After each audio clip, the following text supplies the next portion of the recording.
Islam, judulnya ini Islam menyembah batu. Ya, jelas. Ya. Nanti saya tunjukkan. Ternyata orang Islam itu justru menyembah berhala loh. Lihat Matius 4 ya, tadi yang di ini Pak Siliwangi. Maka berkatalah Yesus kepadanya, "Nyala iblis, sebab ada tertulis engkau harus menyembah Tuhan Allahmu dan hanya kepada Dia sajalah engkau berbakti." Di pelajaran yang dulu ya, saya tunjukkan bahwa semua orang datang pada Yesus menyembah. Semua malaikat menyembah Yesus. Setan-setan pun menyembah Yesus. Hebat kan? Luar biasa. Karena orang Yesus nggak pernah lo minta disembah kan? Akulah Tuhan, sembahlah aku. Kan nggak pernah Yesus berkata sembahlah aku. Nggak pernah. Tapi semua orang datang pada Yesus, nyembah Yesus. Yesus pernah nolak nggak? Nggak pernah. Kalau Allah Islam, sembahlah aku atau kucitak. Oh, maksa berapa kali itu Allah Islam, narsis kayak Hitler. Minta disembah. Allahnya Islam itu minta disembah-sembah. Sembahlah aku, sembahlah aku, sembahlah aku. Allahnya orang Yahudi, Yehova Elohim itu nggak pernah di Alkitab percaya nama sembahlah aku atau kucitak, nggak pernah. Yesus pernah nggak ngomong? Enggak. Siapa yang bilang sembahlah aku? Matius 4. Siapa yang minta disembah sama yang minta disembah-sembah? Matius 4 ya, lihat ya. Matius 4 ayat 9 itu ya.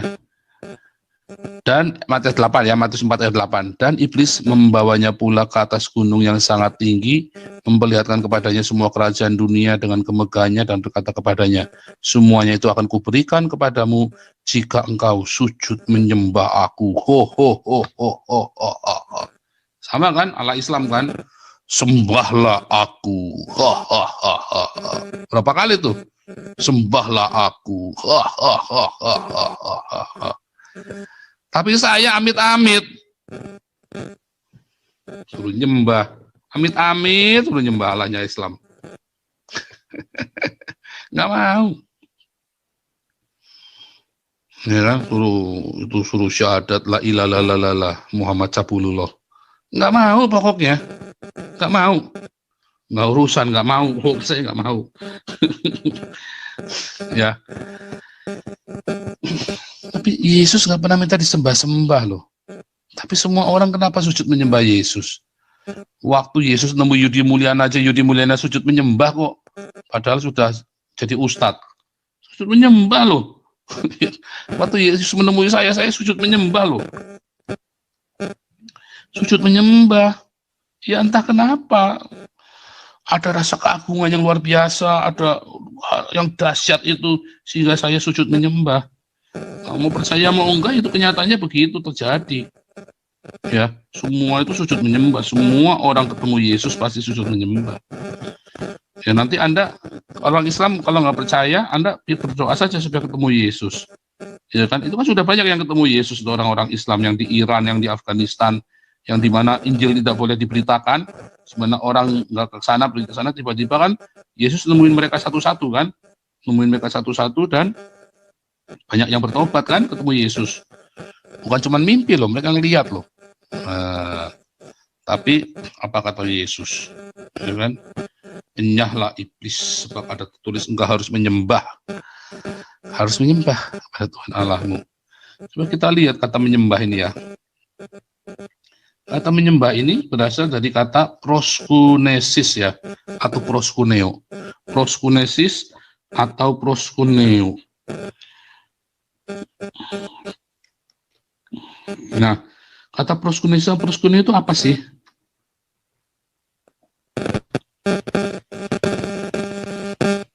Ya, proskuneo. Go down my knees to do obsess to worship.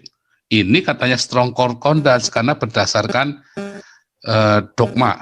Tetapi kalau kita lihat bahasa aslinya, kata proskuneo ini asal usulnya ya, tadi kata proskuneon itu ya,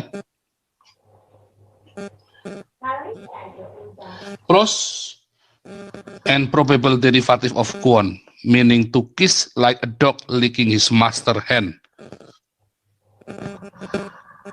Beneran ya? Anda lihat kalau mafia-mafia Italia itu, kalau orang-orang yang pengikutnya itu, kalau ada mafia baru, atau dia harus datang untuk mengakuinya, apa? Cium tangannya. Harus cium tangannya si mafia ini. Ya kan?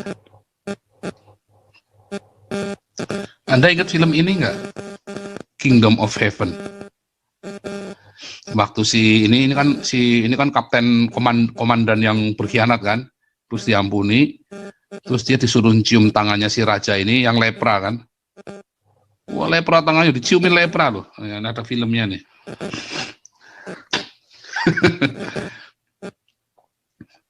Orang Islam juga sama kan. Nah itu proskuneo itu. Itulah proskuneo.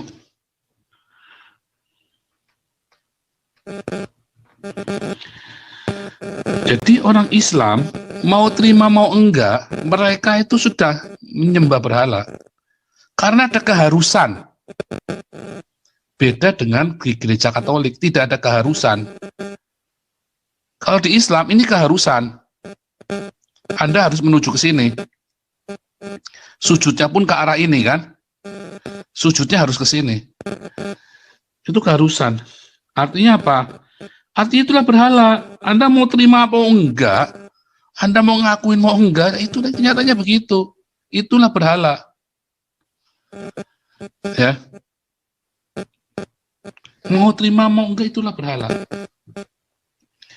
Batu dijilatin, cium gitu ya. Lihat dalam Keluaran 20. Jangan membuat bagimu patung yang menyerupai apapun yang ada di langit di atas, atau yang di bumi di bawah, atau yang ada di dalam air di bawah bumi. Jangan sujud menyembah kepadanya. Kata sujud menyembah kepadanya di dalam bahasa Yunani-nya itu proskuneo. Ya. Lihat tuh ya. Proskuneo. Ya, Keluaran 25 Septuaginta bahasa Yunani. Ini para imam-imam Yahudi sendiri yang menerjemahkannya. Proskuneo. Ya tadi, apakah proskuneo itu? Ya itu tadi. Cium tangannya itu dicium. Sujud sambil cium tangan, itulah proskuneo. Sama seperti orang Islam mencium Hajar Aswad supaya diampuni dosanya.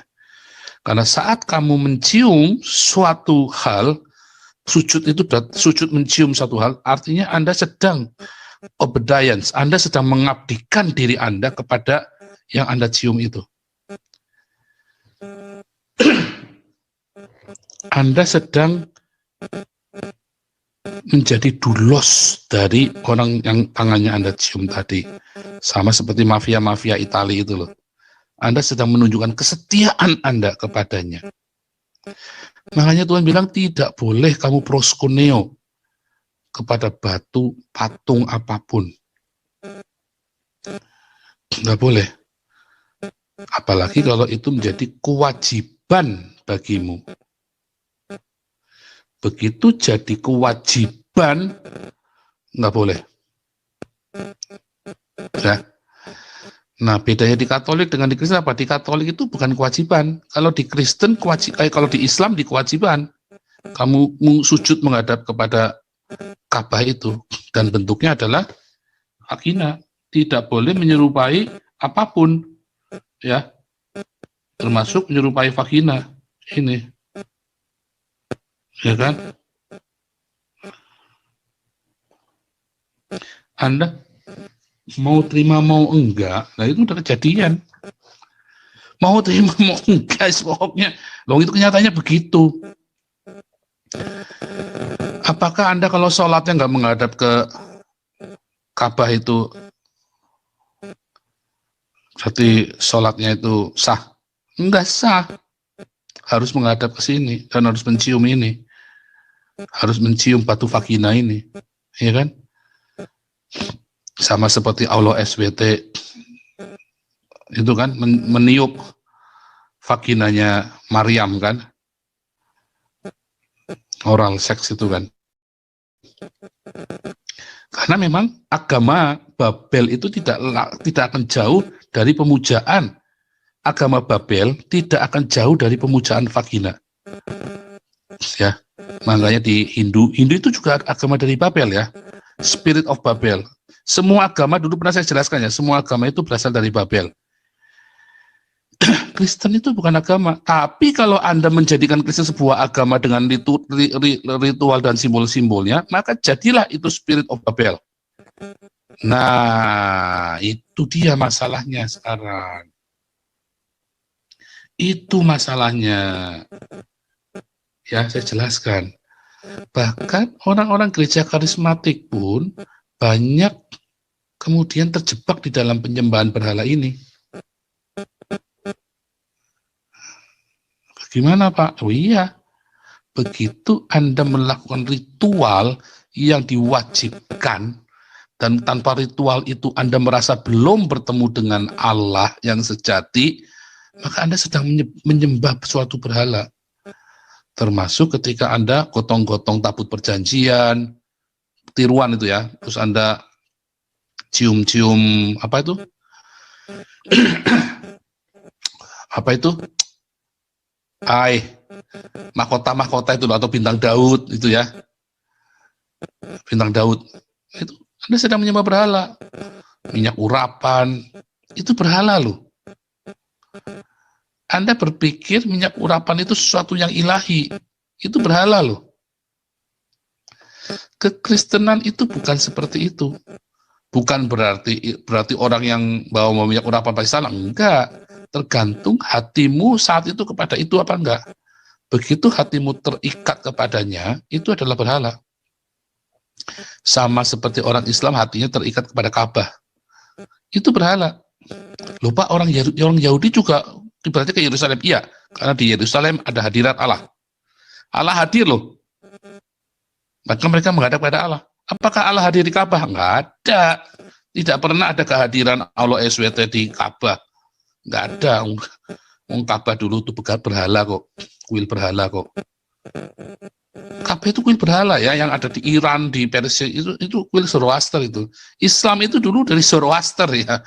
Makanya saya bilang Muhammad itu sama dengan Alibaba Sinbad Abu Nawas, kisah itu sama dengan kisah Muhammad.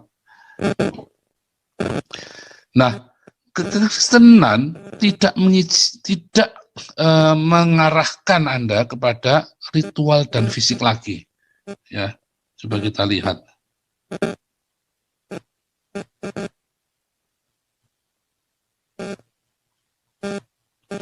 Saya bagi ya, Anda buka Yohanes 4 ayat 24.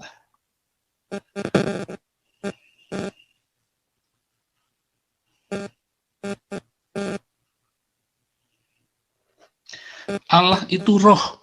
Barang siapa menyembah dia harus menyembahnya apa? Dalam roh. Jadi udah bukan pakai ritual-ritual dan simbol-simbol lagi. Anda sudah beyond itu, sudah melampaui semua ritual-ritual dan simbol-simbol. Menyembah dalam roh itu gimana maksudnya? Ya roh Anda, proskuneo. Roh Anda itu proskuneo kepada roh Allah. Lucu ya? Bagaimana roh itu bisa proskuneo? Ya roh kita tahu, roh itu yang melakukannya. Roh itu proskuneo, jadi bukan badan Anda. Bagaimana Anda bisa jilatin tangan Yesus? Proskuneo kepada Yesus. Loh Pak, jadi kita sujud menyembah nggak boleh dong? Oh, boleh, nggak ada masalah. Makanya orang Kristen nggak ada yang diharuskan sujud berlutut kayak orang Islam. Karena orang Islam ya imannya itu berdasarkan semua yang ritual dan simbol-simbol fisik. Sekalipun dia bilang Allahnya adalah sebuah zat, tidak dapat diwakili apapun, kenyataannya kalian ibadahnya itu dengan simbol fisik. Orang Kristen tidak. Orang Kristen itu menyembahnya itu di dalam rohnya dia. Deep in their spirit. Bukan dengan badannya dia. Banyak orang badannya sujud menyembah, otaknya cabulnya minta ampun kayak Muhammad. Badannya sujud menyembah, otaknya jahatnya minta ampun. Kayak Anies Baswedan. Ya kan, menggerakkan orang-orang buat bunuh, buat menjarain Ahok. ya kan? Badannya sujud menyembah, badannya sujud, nungging, tetapi hatinya jahatnya minta ampun. Nah, itu namanya bukan menyembah di dalam roh, menyembahnya dalam dagingnya dia. Nah, kekristenan itu bukan ritual-ritual fisik dan simbol lagi. Begitu orang Kristen terjebak di dalam ritual dan simbol, maka Anda tidak akan ketemu Allah yang sejati. Kalau Anda ibadah masih perlu patung Bunda Maria, minyak urapan, bintang Daud, tabut perjanjian, maka Anda tidak akan ketemu dengan Tuhan yang sejati. Anda akan ketemu dengan ilusi dari Tuhan. Dan itu bahaya sekali. Mengapa? Karena ilusi dari Tuhan, begitu ilusi Tuhanmu itu dihancurkan atau diganggu, Anda akan terluka, Anda akan marah.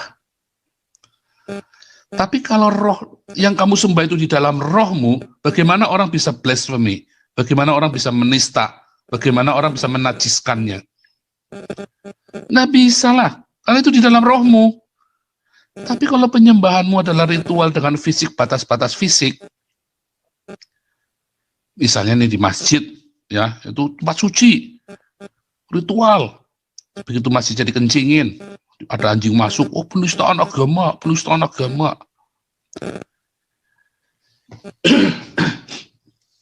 Begitu tabut perjanjiannya disingkirkan dari gereja, oh itu Tuhan disingkirkan dari gereja.